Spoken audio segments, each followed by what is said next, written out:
안녕하세요. 자, 오늘 형사법 문제는요. 19년도 순경 1차 시험에 나온 문제입니다. 사진 및 영상 녹화물의 증거는요. 자, 1번 보면 성폭력 특례법에 있는 그 30조에 가면 성폭력 범죄의 피해자가 19세 미만인 경우 피해자의 진술 내용과 조사 과정을 영상 녹화하여야 하죠. 자, 우리 영상 녹화는 할 수 있다지만 이 경우는 하여야 한답니다. 이거 좀 체크해 두셔야 돼. 영상 녹화해야 하는데 해당 영상물에 수록된 피해자의 진술은 공판 준비 기일이나 공판 기일에 피해자의 진술에 의해서 성립의 진정이 증명되면 증거 능력이 인정된다. 자, 요 조문은 좀 잘 기억해 주셔야 되는 게 원래 영상 녹화물은 증거로 못 쓰죠. 영상 녹화물 증거 못 쓰는데 예외. 자, 성폭력 피해자가 장애가 있거나요. 또는 나이가 19세가 안 될 때입니다. 장애가 있거나 19세 미만인 경우는요. 기억하실 게 영상 녹화가 하여야 한다가 됩니다. 영상 녹화 의무가 있다는 거 아셔야 돼요.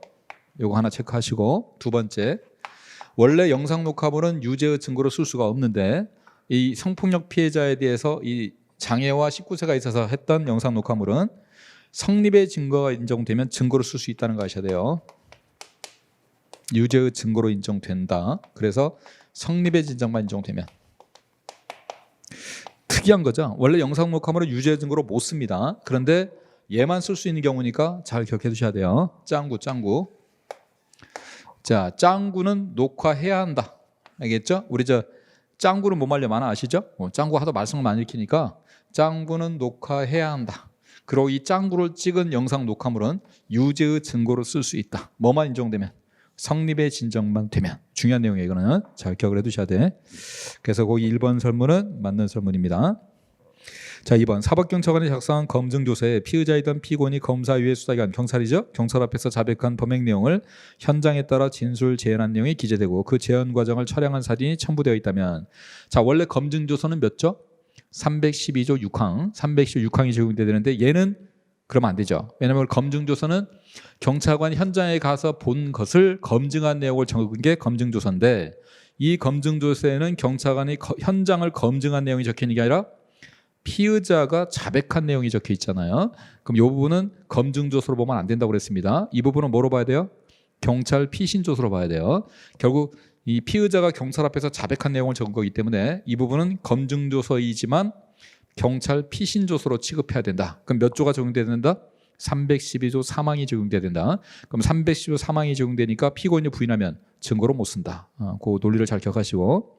3번 정보통신망 이용 촉진 및 정보보도 등에 관한 법률에 의하면 정보통신망을 통해서 공포심을 유발하는 글을 반복적으로 상대방에 도달하게 하는 행위를 처벌하고 있는데, 검사가 위 죄에 대한 증거로 휴대전화기에 저장된 문자 정보를 촬영한 사진을 법원에 제출했습니다. 자, 우리 이 휴대전화기 문자 정보는 전문 증거가 아니라고 그랬죠. 왜냐하면 협박 문자예요. 협박 문자는 협박을 하기 위한 수단과 도구가 됩니다. 즉 증거물의 성격을 갖고 있어요. 우리가 사람을 죽일 때 칼로 죽이듯이 협박을 할 때는 이 문자를 보내서 협박을 하기 때문에 이 협박 문자는 살인범죄, 살인죄에서의 칼과 비슷한 겁니다. 그래서 증거물의 성격을 갖고 있기 때문에 전문 증거가 아니라는 거. 그럼 증거물이라서 전문 증거가 아니기 때문에 전문법칙이 적용되지 않고, 따라서 성립 및 내용 인정 필요 없죠. 성립이라는 내용 인정 부인한다고 해서 증거로 못 쓴다 그러면 틀린 겁니다. 다만 주의하실 게 요거 같이 구분해 두세요. 범인이 피해자에게 협박 문자를 보낸단 말이에요. 이렇게요. 이 협박 문자는 협박을 하기 위한 범행 증거물이죠. 이건 도구입니다. 이건 범행 도구예요. 범행 수단이라고 생각하시면 돼. 이 협박 문자를 통해서 범행을 하는 것이 되기 때문에 이거는 증거물에 해당이 되고, 증거물이기 때문에 전문 증거가 아니다 그랬습니다. 지금 나오는 게 요건데, 우리 피해자가 동생한테 문자 보낸 거 있잖아요. 내가 이런 협박을 당했어라고 보내는 거는 이건 범행을 저지르고 있는 게 아니죠. 지금 협박하고 있는 게 아니라 자기가 당했던 얘기를 얘기하는 거란 말이에요. 그래서 이건 뭐가 돼요? 이거는 전문 증거가 됩니다. 전문 증거가 되기 때문에 당연히 무슨 법칙 적용해야 돼요? 이거는 전문 법칙을 적용해서 313조 1항 요건을 갖춰야만 증거로 쓸 수 있는 겁니다. 그래서 문자가 범인이 보낸 협박 문자와 피해자가 동상이 보낸 문자가 다르다는 걸 아셔야 돼요. 지금 문제는 여기예요. 여기. 요거는 증거물이기 때문에 이거는 전문법칙이 적용되지 않는다. 따라서 성립인정이나 내용인정 필요 없다. 3번 틀린 질문이고요.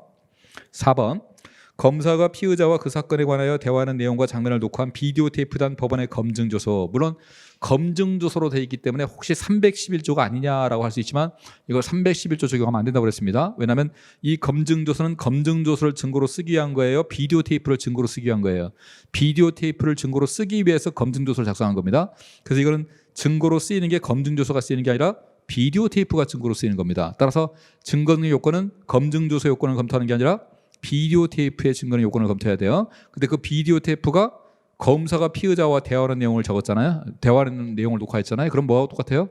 피신조서가 똑같다는 겁니다. 그래서 이거는 실질적으로 피신조서에 준해서 증거능력을 가리기 때문에 검증조서라고 해서 311조를 적용하면 안 되고 이거는 312조 1, 2항을 적용해야 돼요. 비디오 테이프의 증거능 요건을 따져야 되니까. 그래서 거기 틀린 거는 3번입니다. 3번. 자, 수고했습니다.